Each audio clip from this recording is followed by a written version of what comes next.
the area's premier political talk show, the Volpe Report. Welcome, Stephanie first. Thank you very much. And Mark, pleasure. Here. Of course, we make it a seasonal prerequisite of this show to have our two district attorneys that cover the two largest media markets up here, meaning Luzerne and Lackawanna County, to talk about the issues that we face. As we talked about a little off camera, you know, the public, and I'm sure many of our viewers and the citizens of your counties, you know, in terms of the priority list, you know, the pocketbook and any poll that's taken is the first issue. You know, the taxes they pay and the services they get for those taxes is a legitimate concern. Good government and the services government provides is a concern. And then right at the top three lists, that every list, and maybe not third, maybe first or second, is public safety. And you two being the chiefs of law enforcement in your respective counties is important, an important part of this show, an important purpose of this show, to take the message to the people you represent. And generally, you know, since the counties around the two populous counties are more rural and farming and agricultural, probably don't see quite the level, although you may disagree and talk about it, but don't see the level of crime that you would see in the big city and the populous county. So you're great representatives for the Northeast to talk about the issues you face. And we will go in no specific order, but we'll start out with Mark in the sense that the first issue and the top item on everyone's agenda is the opioid crisis, obviously. I recently did a view on Fox News, it appears on Fox News at 10, on the opioid crisis and some of the issues that are going on there, and something we'll actually talk about a little later on the show, but in terms of the amount of deaths now exceed the amount of soldiers killed in the Vietnam War, according to the National Drug Institute. And we now have a crisis that doesn't appear to be abating. So there's no better place to start. It's affected every nook and cranny and every neighborhood literally in our community. So Mark, you start first. Yeah, it continues to be an ongoing problem. I think in Pennsylvania, we lose a dozen people to opioid overdose a day.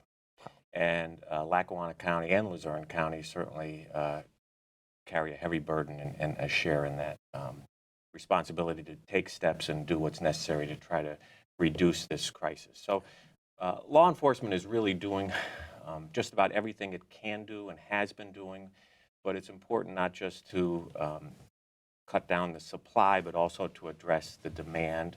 And frankly, we can't just put everybody in jail who's a drug user. So a lot of our resources are devoted towards getting people rehabilitation and help. So we attack it on two fronts.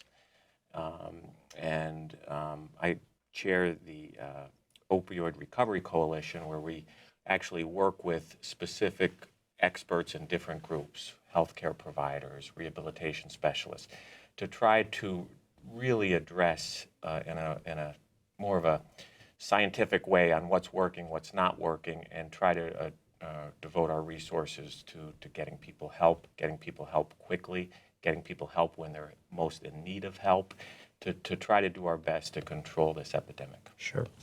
And Stephanie. Well, and I will reiterate what Mark has stated. We are doing pretty much the same thing, and so are the other counties that are in the Northeast and throughout Pennsylvania. We have what's called the STOP Coalition, very similar to the excuse me, what was it called? Opioid Recovery Coalition. Opioid Recovery Coalition. So the two coalitions in both of our counties are working hard to bring the important people to the table, the people that are working on educating, treating, and on the law enforcement side, enforcing certain aspects of it. So I think it is important that we are all at the table and we're all discussing the major issues. And it has, and Mark could probably state if it's changed in Lackawanna County, but you're seeing a change in law enforcement. You're seeing that they are more sensitive to the issues, that they're looking at ways in which they could help these individuals that are suffering from substance abuse instead of throwing them in jail. We started what's called the pre-arrest diversion program in Luzerne County, and if there is an individual that law enforcement knows is suffering from substance abuse, they're able to go into treatment if they choose to for a 90-day program that we have, and if they complete that 90 days, they won't even have charges filed against them. So we're looking at different ways in which we as law enforcement can help in addressing these issues. Well, let me throw right back at you, Stephanie. And you mentioned that 90-day program. Would that be a program where there would be like drug testing and Yes. things like that to make Yes. sure I'm sure the goal being to get them off the addiction. If they stay an addict, then they're going right back into the street, and they're coming right back before you. Yes, So, it is. It's important to focus on putting together a good plan of attack for them, getting them the proper counseling. If we do not address the underlying issues that they're faced with, a lot of them are depression, anxiety.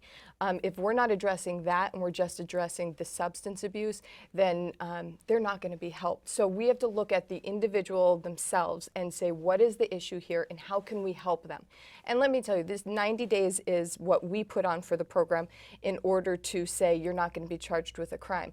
The individuals that have gone through and successfully completed our program and have not been charged, they have chosen to continue their treatment. And actually, they presented at a major conference that we had here in Luzerne County, and were able to sit and talk to the detective that allowed them to go through the program and look at them and say, you changed my life because you gave me a chance. It's amazing when you sit there as law enforcement and you say, well, how can we help? How can we change the way things are going? And we're making a difference. sure. Now, Mark, in Lackawanna County, and I know you would obviously be directly involved in this, and it was actually, I think, started initially by one of our judges, and that's Mike Brace with drug court.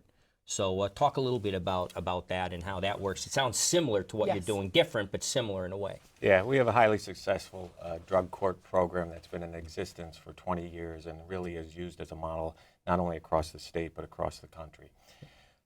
And the numbers prove it. Folks that successfully complete drug court, graduate from drug and treatment court, have long-term success. And that's what we're looking at, is sustained recovery. Right. And sometimes that's with a great degree of resources focusing on the addiction, but also assisting with housing and jobs and transportation and childcare, things that address the whole body in order that they can not only develop from what they've learned from recovery and treatment court, but have a sustained recovery in the long term. And we're very proud of our drug court. We're trying to expand that even on a lower level to deal with some of the less serious crimes, because we want to get people when they're most vulnerable and willing to get help in order to get that treatment for them. And we've been devoting a lot of efforts to that, having a warm handoff program where someone goes from an overdose hospitalization right into treatment, Right. so that there's no gap and there's no delay. And when they're most willing to get help, the help is there for them. Well, those are two good solution-oriented, they say, instead of cursing the darkness, light a candle. Those are two solution-oriented. Putting them in jail is clearly not, I don't think we have the cell space, honestly, anyway, from everything I've read and I've come to understand. Your job is, I believe, infinitely more difficult, both of you, along with your fellow DAs, along with the Attorney Generals, along with the United States Attorneys, because of the proliferation of these sites on the internet now, not just, as I said, the good old days putting a person at the airport or over. So this time you first, Mark. Yeah, so our federal government really devotes its resources on doing the interstate commerce and the drugs coming in from outside and outside our country, and also addressing some issues with the post office. Our Lackawanna County Drug Task Force tries to make as many arrests as possible in a quick and efficient manner, and to deter criminal activity, but also to get individuals who are in those situations alternative dispositions, get them into treatment, get them help. So we attack it at all levels with a lot of different resources, not just by our federal government, but by the Attorney General's office. So law enforcement is stretched very thin and doing everything they can from a law enforcement standpoint to reduce the supply of these drugs in our area. And fentanyl is by far the worst, accounts for about 70% of our deaths. Oh my gosh, I didn't realize it was that high. Do you coordinate with the Attorney General and PA as well as the Justice Department? Yeah, we work hand in hand, particularly with the Attorney General's office, who have devoted a lot of time into the Northeast region, both in Lackawanna and Luzerne counties. Right. And Stephanie, you're like fentanyl. You mentioned that seems to be the drug of greatest proliferation. It's the easiest to get, the cheapest to get. You can pretty much go on an internet site and order it, and from China. So Absolutely. Fentanyl is what's killing people. And that is our ultimate goal, to make sure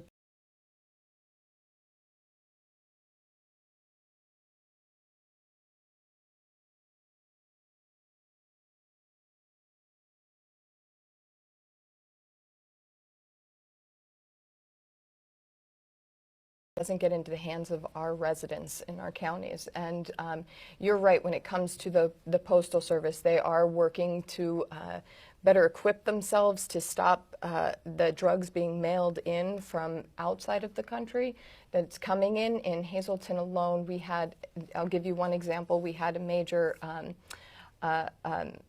crime occur in which there was enough fentanyl that was mailed into Hazleton that could have killed over 1 million people. Wow. So it's telling you the amount that, and when you think about the amount of fentanyl, it's so minor that could kill a human being.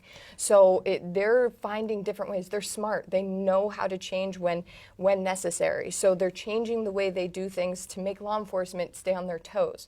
But between the drug task forces and all the different counties working together, making sure that we all work well together, going from the U.S. Attorney's Office to the Attorney General to even our counties working so well together. Right. That's what's making a difference and stopping all of these drugs that are coming in. Right. Well, that's great. Believe it or not, we are already at our first break. We are here today, as I said earlier, with Stephanie Salavantis, the District Attorney, newly re-elected District Attorney of Luzerne County, and Mark Powell of Lackawanna County, talking about the scourge of drug addiction and specifically the opioid crisis. When we come back, we're going to talk about some other things, things like gangs, which I was in I guess, ignorant bliss about myself in our areas and their proliferation, which they also impact the drug trade. So we'll talk about that and a few other things when we come back after these messages. Catch Volpe's Views every Tuesday on the Fox 56 News First at 10. Welcome back. Again, we're here today with District Attorneys, first Stephanie Salavantis of Luzerne County and our very own Mark Powell of Lackawanna County. We talked a little off camera, and it started actually as we usually get set to tape a show. We talk out in the conference room, and I became aware of an issue, at first the discussion I had with Mark, Stephanie, and about issues he confronts, and I know you do as well, and I had been blissfully ignorant, as I said on camera, of this issue, and I had actually reiterated that I had not looked at the issue. I was a candidate for public office myself, governor, many years ago, and I spent an evening riding around in a police car in circa 1993, I'm dating myself, wearing a flak jacket and bulletproof vest and the like, because the proliferation of gangs in western Pennsylvania, where my campaign had been headquartered at that time, was crazy. And I learned about Crips and Bloods and gangs. I learned about their colors. Obviously, Bloods are red, and Crips, at that point, I understand they're blue now, but they were black. Mm-hmm. What we would be looking for, the police were telling me, were the Bloods wore Chicago Bulls gear, was the gear of choice. And the Crips, they wore black, mostly black, but black and silver, which made, back then it was the Los Angeles Raiders and the Chicago White Sox. So if you saw White Sox hats or Raider hats, that would be a telltale sign of potential gang member or gang activity. Not realizing, 25 years fast forward, that that's something that is still there, and more specifically is growing in our region in Lackawanna and Luzerne counties. So let's start with you, Mark, since we had the conversation first. You were telling me about a shooting and closing down the Castle restaurant, and everybody in there, when you got, apparently law enforcement arrived, was wearing red and blue for Bloods and Crips, and you realized you had a gang problem. And I mentioned off a comment I had bartended at the Castle in my misspent youth. But start with there. Yeah. So unfortunately, gangs are alive and well in northeastern Pennsylvania, and gangs have been around since the beginning of our country, and certainly have been prevalent for many, many years. But they're more violent and and there are more now today than there have ever been. So they are definitely a concern with law enforcement. We see the colors, we see the signs, we see the graffiti. We know they're an integral part of the criminal activity that happens. And we have forces addressed specifically to identify gangs and try to devote resources on breaking those codes of silence and focusing in on the criminal activity that they engage in. So we drugs part of it, I would guess. Drugs are a big part of it, and drugs, of course, are a big part of all crime because it not only is the illegal drug activity, but it's the theft and the violence that go along with it. So we try to devote a great degree of attention to that to try to address it in a good manner and provide safety for everybody involved. Sure. We talked a little bit about this. It's your impression that it's the leaders of it are imported, but the talent is homegrown, unfortunately. It appears to be that way. So, in northeastern Pennsylvania, we're 2 hours away from Philly, we're 2 hours away from New York, and we're 2 hours away from Harrisburg. So we do get subject to a lot of that outside influence that come to our area, target our area, and commit crimes in our area. And that is definitely prevalent with our gang activity. Right. Stephanie, Luzerne County, you've seen some other variations you mentioned to me also off camera, but talk a little bit about it. But going back to what you said initially, blissfully ignorant of the gangs in our area, and that's when I go around and talk to people, especially when I first came in, that was one thing that I noticed. I took office in 2012 and I focused heavily on gangs, and a lot of people, wherever I went, they'd say to me, we don't have gangs here. They're only in the big cities like Philadelphia, San Francisco. That's where you'll find them, not here. And I had to educate people on there are gangs here, and a lot of them are recruiting our youth in the area, and we need to pay attention. The violence that comes with them, the drugs that are killing people in our communities, we need to focus heavily on how we can prevent these gangs from coming in and penetrating our communities and harming our communities. So it is the same as what Mark said. In Luzerne County, we're seeing the same thing, and we have a gang task force as well in which we try to educate our law enforcement because it comes to their safety as well. When you're pulling someone over, and we know that someone may be a threat to their safety. So all around, we're trying to protect the community by working together. It seemed we had mentioned the Bloods and the Crips and the colors, and you had mentioned that you have a larger geographic county, much larger in size than Lackawanna. So what are you seeing in addition to those? Well, what people don't realize is in Luzerne County, it's like having two counties in one. We have southern Luzerne County and northern Luzerne County. So in Wilkes-Barre, you'll find the Bloods and the Crips. In Hazleton area, you'll find the Trinitarios and the Latin Kings. And it's educating yourself. Law enforcement has to be educated on all of these different gangs and what they mean. They enforce differently within their gang membership, and they do things differently within the community. So we have to be very educated on what those gangs mean, and making sure, again, that we have young kids going into the schools and actually recruiting to start new gangs within our communities. So it's a constant battle trying to keep up with the new gangs that are being formed, and as well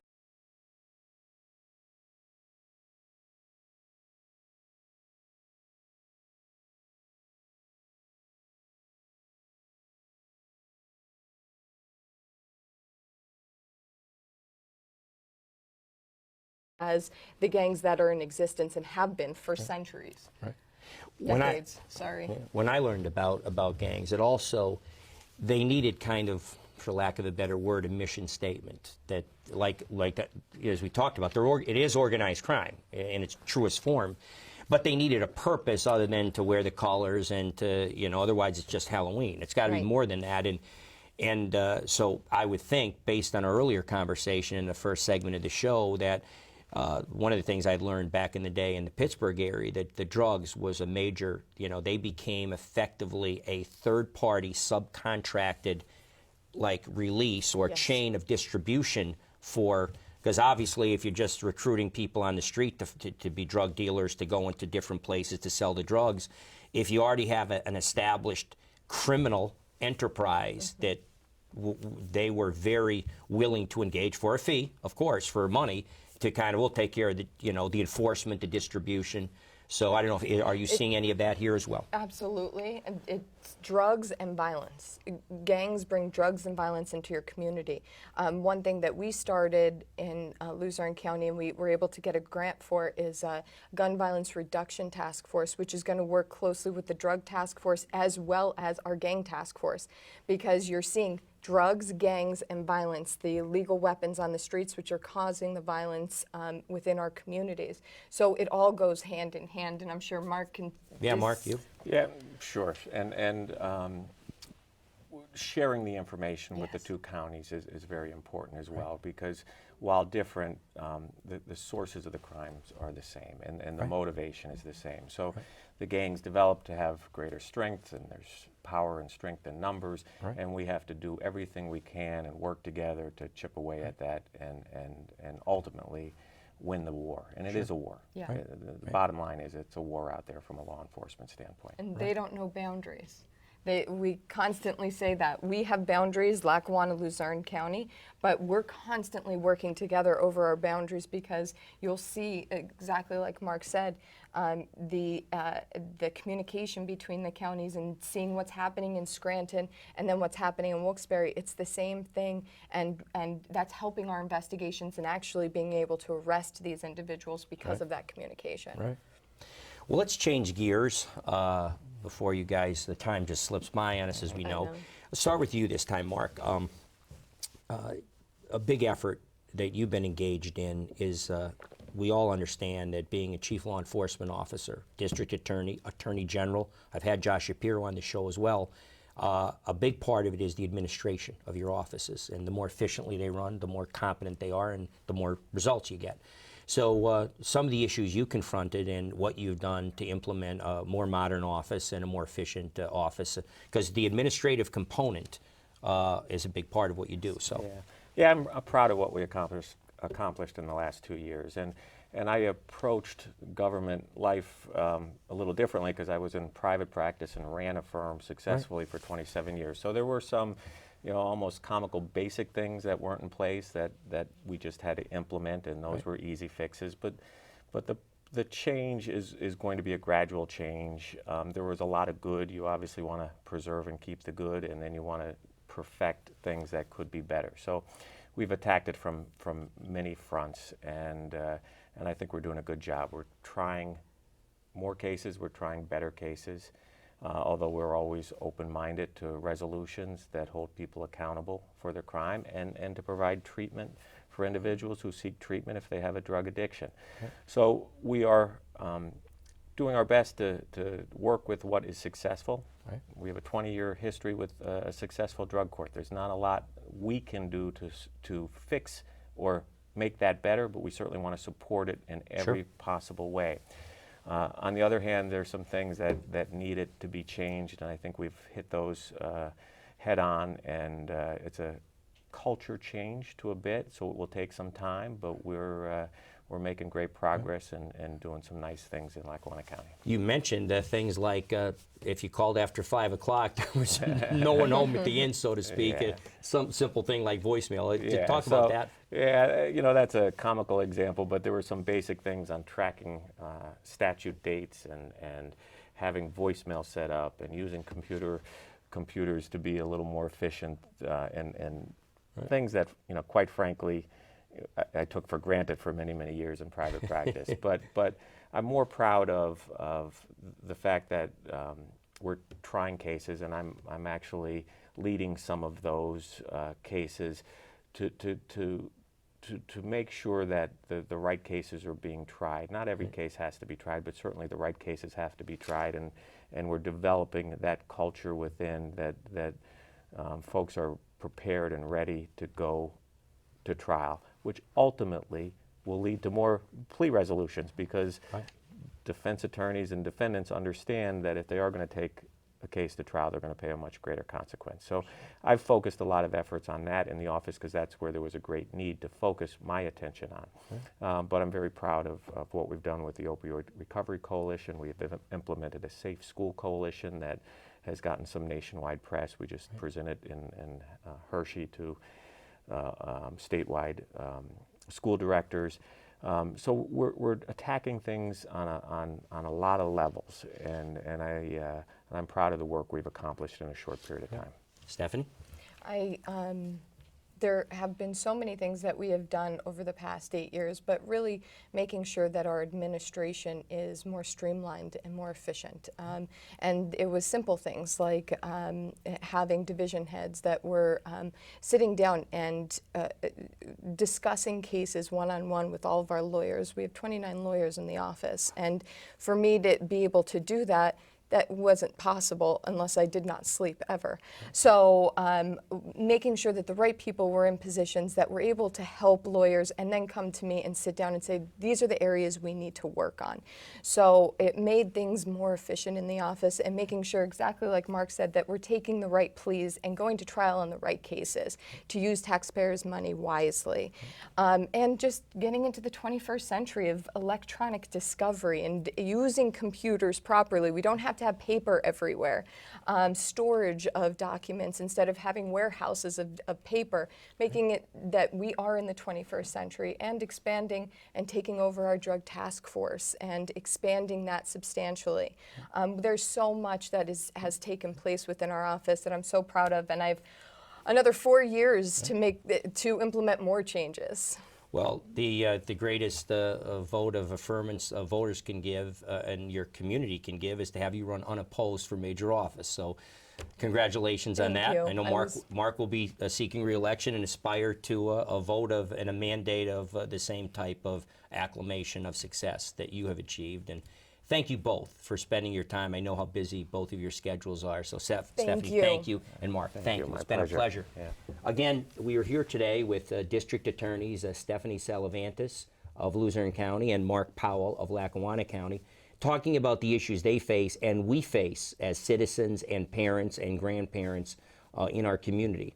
These are problems that unfortunately many don't pay attention to till it affects them. And often the refrain I hear is, why me and how could this happen, instead of why not us. It's everywhere, and these problems we all need to confront as a society, and there are elected officials leading the fight in law enforcement. Thanks for joining us, and we'll be back again next Sunday at 10:30.